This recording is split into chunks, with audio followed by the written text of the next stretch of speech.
আজ ২৪শে মে ২০২৪ ইংরেজি।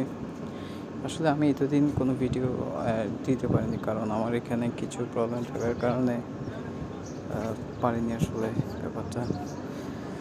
তো যাই হোক, এই ভিডিওটা হচ্ছে যে কি আমার যে বাবা আছেন, বাবাকে নিয়ে।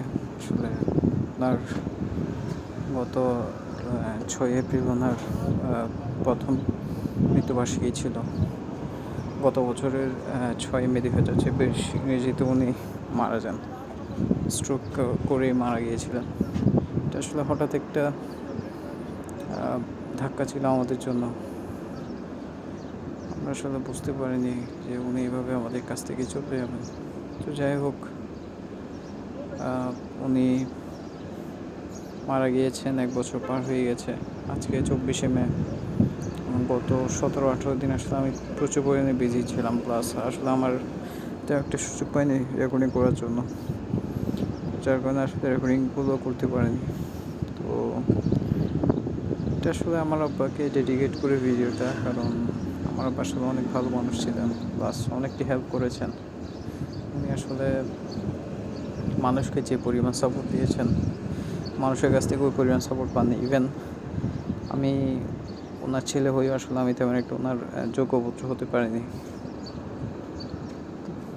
যাই হোক, তো এখন এখানকার তবু আর কি, মানে আমি আসলে একটা করি, মাঝে মধ্যে আসলে চিন্তা করি আমার আব্বা সারা জীবন পর কষ্ট করে গেছেন, কিন্তু আমি ওনার জন্য কিছু করতে পারিনি।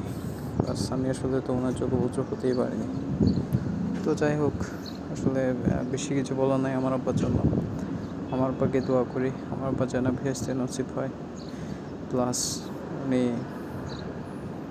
আসলে ওনার যে কৃতকর্ম যেগুলো করেছে, ভালো কাজ যেগুলো করেছে, আল্লাহ তাআলা যেন ওগুলো কবুল করেন। প্লাস হচ্ছে আল্লাহ তাআলা যেন ওনাকে হেদায়েত দান করেন, আল্লাহ তাআলা যেন ওনাকে জান্নাতবাসী করেন। এতটুকুই আসলে আমার বলার।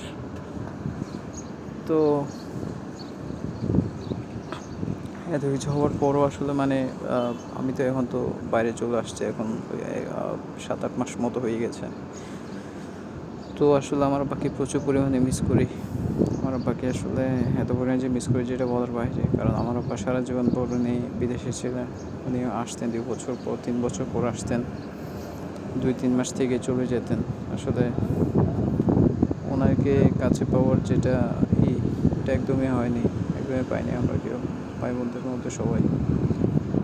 তো যাই হোক, আমার আব্বা অনেক ভালো মানুষ ছিলেন। আমার আব্বা যথেষ্ট সম্মানী একজন মানুষ ছিলেন। আমি আমার আব্বার জন্য দোয়া করি। এতটুকুই। ঠিক আছে তাহলে। আসসালামু আলাইকুম।